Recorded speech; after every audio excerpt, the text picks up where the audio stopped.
What's up, guys? It's Johnny Mopar. Today we're going to work on our 383 that's going into our club car, 66 Plymouth Belvedere 4-door, affectionately named Dorothy. Anyway, the flex plate I have here is from B&M. I've used B&Ms in the past, never had any issues with them. I tried to save a few bucks on the flex plate that I put into my mom's car, and it kind of, I don't know, I don't think it fit very well. I'll explain when I get this guy open. But I basically fired up the car on the run stand, and it started to make some like squeaking noise. It sounded metal to metal, but it didn't sound internal. It sounded like it was coming from the flex plate and the torque converter. So after I pulled that motor, or after I went and pulled the transmission off after I'd ran it, and what it looked like to me was the heads of the bolts holding the flex plate on were rubbing up against the torque converter, and it was basically squeaking. So when I pulled it apart, these little like lines that are on the heads of the bolts were rubbed, and I could see rub marks on the torque converter, so I knew it was close. So anyway, what I had to do is I ended up grinding, shaving a little bit of material off at the top of the heads of the bolts to get it to fit. Put it all back together. Hopefully it's going to be fine. But I think what probably happened was this area here was probably not pressed in far enough, and that probably caused an issue. So see the B&M here says engine side, so you don't ever have to worry about mixing up which side. Actually, I retract that statement. Maybe it was probably pressed too far, because in this direction, the heads of the bolts here, that would mean the torque converter was closer to the flex plate. So, okay, so back to the motor. Just to give you an idea what I was talking about as far as what was touching those little lines that are on top of the head bolt, or not the head bolt, the flex plate bolt, crank bolt, were what was rubbing on the flex plate. All right, next, so we're gonna throw this flex plate on. Like I said before, it says right here, engine side, so you can't ever mix it up. Hopefully, see if you can read that. All right, so we know it goes on this way. And something else too, if you happen to have a cast crank that is externally balanced, B&M makes a flex plate where you can, it's got a cutout area which acts as the counterbalance. So you can run a normal torque converter. You don't have to run, because the externally balanced engines have weights. They have a big, huge harmonic balancer on the front, and then they have weights on the torque converter. So if you run the flex plate that has the cutout on it for an externally balanced engine, you can run a normal torque converter from here back, because there's not a whole lot of options in torque converters for externally balanced engines. They're almost all internally balanced, so you have much more flexibility running an internally balanced torque converter. So anyway, just thought I'd point that out. You never know who's looking for what or what they need.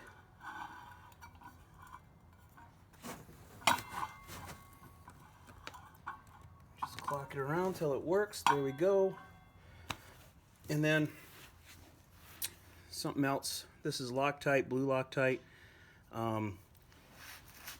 If you're wondering if your torque values change for the bolts when you run Loctite, they don't. I actually went to the Loctite website, and basically says you don't change your torque values. Stuff like anti-seize will change your torque values, so you have to go to that vendor and find out how much. It's typically like 20%. So, but for regular old blue Loctite, It's not going to change. So before I put this on, I'm going to pull the torque converter out. So I got more to show you. Okay, so I just opened up the box. This is a used converter that our buddy Robert Sullivan donated to the cause for this motor. It's a used torque converter, and it's kind of funny that I was just talking about how externally balanced engines have weights on the converters. And look, there looks like there used to be some weights on here and somebody ground them off, so it's a normal internally balanced style converter now. So anyways, and thank you, Robert, for the donation to our club car.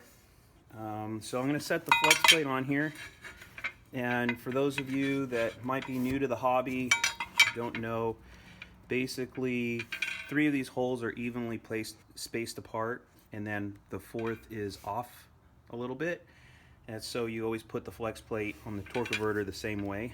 So you start to align the holes, and you'll see this one right here is off, so we're going to clock it one over and see how that lines up. Still off over here, and clock it again, and all 4 holes line up. So this is how you want the flex plate to the torque converter. So now you want to save yourself a whole lot of hassle in the future, because once we bolt this flex plate to the engine and the torque converter goes into the transmission, and you might rotate the engine, you might rotate the converter in the tranny trying to drop it into the transmission, which is always a pain in the butt.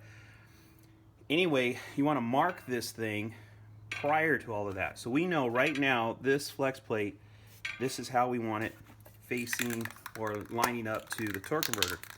So what I do is I take some paint, and might as well make it, you know, some Hemi orange paint, nice and bright color. It's easy to see, you know, when you're under the car, it gets kind of dark in there and stuff. And you're going to mark, I mark one of these ears. So, oh look, looks like somebody previously marked that one. So we're going to mark this one.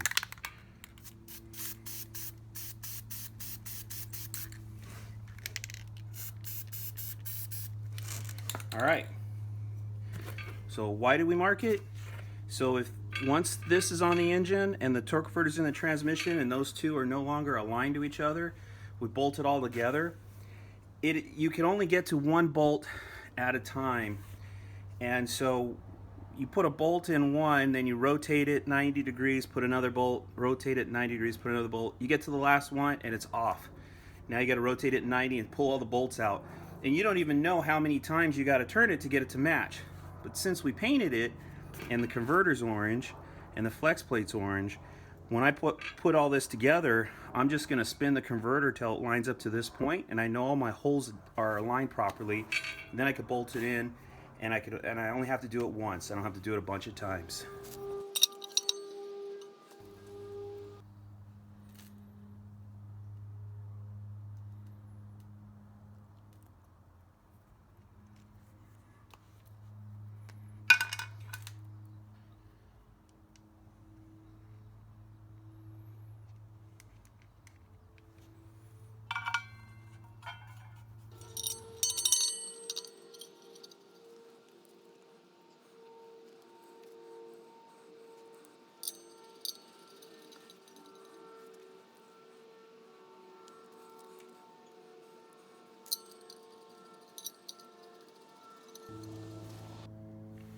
All right, torque value is 55 foot-pounds.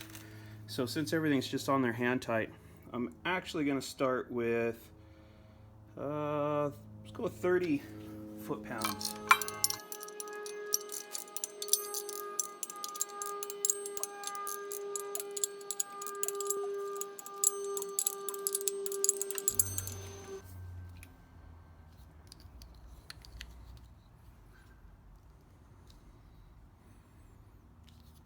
Now I'm going to 40 foot-pounds. Okay. I put spark plugs in all the cylinders so that we could get some compression, because when I cranked this over it was turning too much. So a little compression to oppose the torque wrench is a good thing.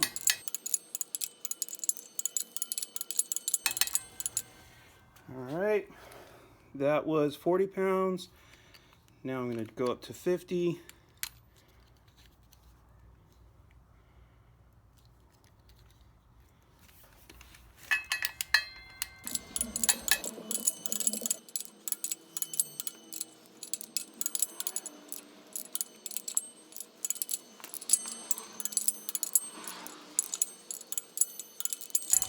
All right.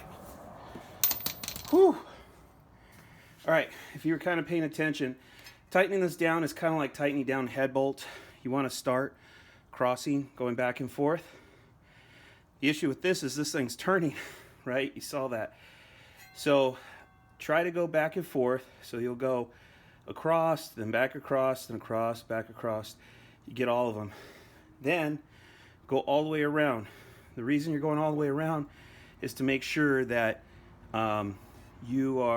you didn't miss one, because going back and forth, you might have went one way versus the other way and screwed up your crisscross. So by you going all the way around, it ensures that you hit every one of them perfectly.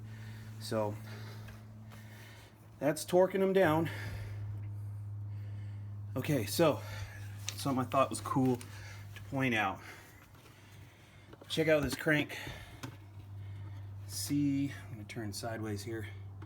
See how it's got a big hole down the center of the crank there? That is a 4-speed crank. I'm not sure why, because I think a 4-speed will bolt up to any, 383 or 440, but the 4-speed, the engines mounted to 4 speeds had this deep hole. I don't know if it's to align the clutch pack or the clutches and stuff. I'm not sure, but at any rate, I don't think it stops you from putting a 4-speed on any a 383 that would have been an automatic originally. I don't think it prevents anything. So I'm not sure why. Maybe one of you guys know why, and if so, put it in the comments, please. I'd like to know. All right. Anyway, that's that. I think that's going to be it for today's video, and hopefully, if I get enough time, the next one will be putting the torque converter into the transmission, which is always a challenge. You're going to enjoy that one. And then hopefully we can get that transmission mounted to the motor, and we'll be that much closer to getting this thing set up on the run stand so we can fire it up. I'm really anxious to see it run. All right, guys, talk to you later. All right, guys, I've been kind of excited to do this unpackaging. So my buddy Blake at DIY Hemi sent me this. Be surprised. I'm gonna surprise you. I'm not gonna spoil it just yet. You'll have to see me open it to see what it is. Anyway, just a quick reminder, if any of you guys or anybody you know is interested in doing a 3rd gen, which is the modern day Hemi swap into anything, make sure you go to DIY Hemi on YouTube and check these guys out. Those guys do a lot of videos on Hemi swap stuff, and there's a lot of little things that, like, really just good information to know.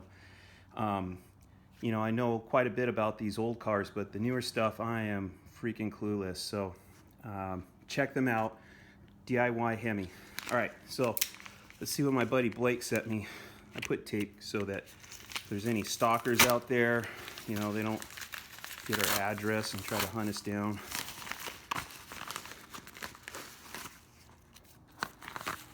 Oh, sweet. All right, so check that out. It's a glass sticker, DIYHemi.com, a Gen 3 Hemi swap resource.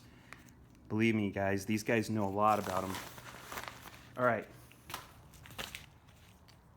Okay, so check that out. This is a dealer emblem that Blake Anderman made for us. This one is Talking Mopars. So I'm going to post this video tonight, or today. Hopefully you guys will see it, and if you want to check us out, go to Talking Mopars on Facebook. I think Chris has got it set up on YouTube, but I'm not 100% sure. We're going to do a live stream podcast tonight. Anyways, Chris Albrook from Talking Mopars is going to be on there. He's hosting it. Matt Monroe from Madfro Monroe is going to be on there. He's got a podcast called Madfro Monroe. I think I said that already. And then Blake Anderman from DIY Hemi, who sent these, is going to be on there as well. So if you do have any third gen questions, be sure to ask. So this is the cool one. Check that out. Blake made this. He made both of these for me. But no offense, Chris, but I like that one. That one's pretty badass. So I'm gonna have me a dealer emblem to put on my Duster. So I'm not sure where to put it. I'm kind of thinking like right here. So it's opposing the Duster on that side, but maybe it looks better down there. Or maybe it should go, nah, I don't think it should be there.